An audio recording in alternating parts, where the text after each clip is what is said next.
up in the 50s, and I expected to be a wife, mother, and homemaker. It never occurred to me I'd be anything other than that.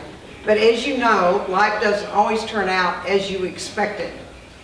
I got married, I got ready to do that routine, and 9 years later I was going, I don't want to have those kids. I don't think that's my nature. This is not me. I'm not going to do it. So my husband divorced me.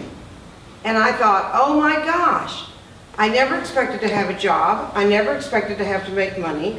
All of a sudden, no job, no money, no game plan, in a place that I never expected I would ever be. So I kind of, did my grieving and my processing, and pretty soon I said, maybe I'll get a job as a real estate broker or a real estate agent, because I had done teaching a little bit as a substitute, and that had driven me crazy because I'd be so exhausted. I was 20 years old and I'd come home from school and think I was going to die. I had to lay on the sofa. And so I went through real estate school. I met a woman that came out to be one of my best friends over time, and she said when she met me in real estate school, she said to herself, oh no, this woman's never going to make it. But the bottom line is I had to make it in real estate, so I got out there and made it happen, and she and I took turns being the top agent at the company, back and forth, back and forth. And one day I said, this is disturbing to me, because men in this business now are starting to reference me as a bitch, or sometimes they reference me as a lesbian. And my friend said, you've made it. That means your success. That means they see you as competition. That's the way the game's played. I said, okay. So I continued on, and I became more successful financially, and as a result of that, I decided I'd build my own house. And I got the lot, and I got the contractor and built the house, but I could not afford to put in a concrete driveway. That's one of those last minute things, and I just ran out of money. So I got a gravel driveway, and in real estate back then you wore high heels. And so I would be going to and from my car in that gravel driveway, with those high heels, ruining the back of the shoe, halfway falling down. So at some point I got my savings back together, and I said, I'm going to put in that concrete driveway now. And so I started looking for a contractor.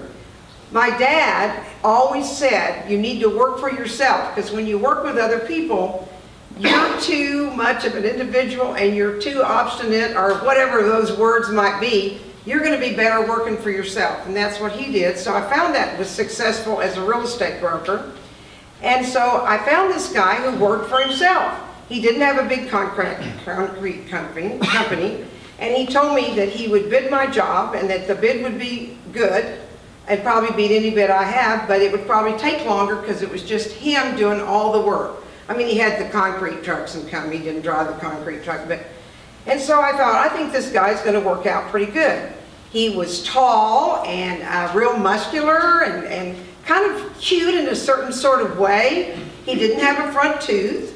He also mentioned to me that he'd been in jail one time. So I thought, oh dear, maybe I've made a mistake. And I said, what were you in jail for? And he said, beating other guys up to defend women. I thought, well, yeah, there's one back there. And so he said, if I learned my lesson, it's better not to do that, and because it always it puts me in jail. So I kind of let that go by. And over time, he started doing this driveway. He had to take out the gravel driveway, put in the driveway, form it up. And I don't know if any of you have done this concrete thing, but it takes a long time. There's a lot of process, a lot of waiting. He knows. And so it was the summertime, of course, in Austin, Texas, so it's hot as heck. And I could see he was like taking a break or finishing something, and I would invite him to come into my kitchen and have iced tea. And in that time frame, we would always have these interesting conversations.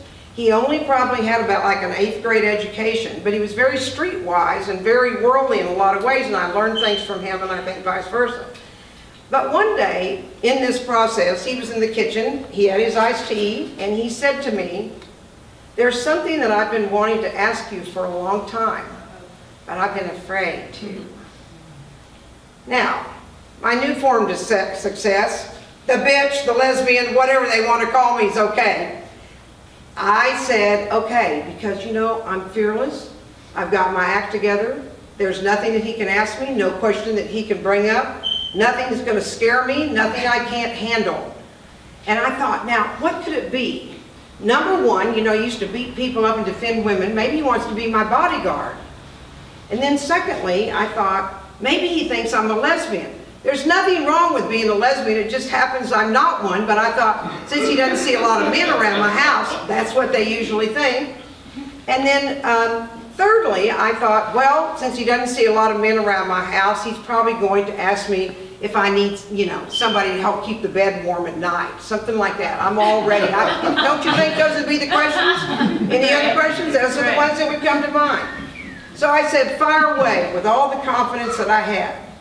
And he said, are you a witch?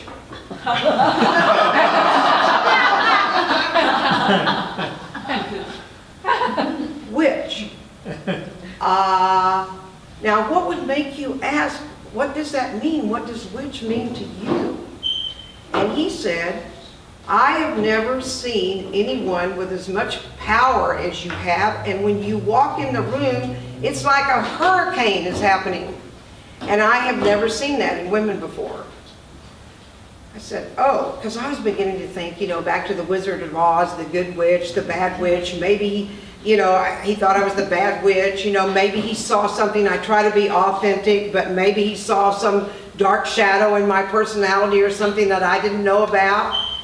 And so the story is that I asked myself, is this a compliment or not? Yeah, exactly. And I still don't know the answer.